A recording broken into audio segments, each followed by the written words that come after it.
এই ভিডিওটা ১৭ এপ্রিল ঠিক রাত ১২টার পর, অর্থাৎ ১৮ এপ্রিল পড়েই গেছে।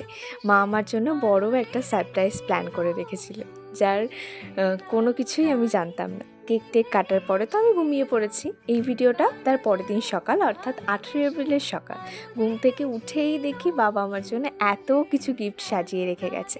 তারপর বিছানাটা সুন্দর করে গুছিয়ে নিয়েছি, আর তারপর ফ্রেশ হয়ে সুন্দর করে পুজো করে নিয়েছি। আর আজকে যেহেতু বার্থডে বলে কথা, তাই প্রথমে রান্নাঘরে গিয়েই দেখি মা আমার জন্য পায়েস রান্না করছে।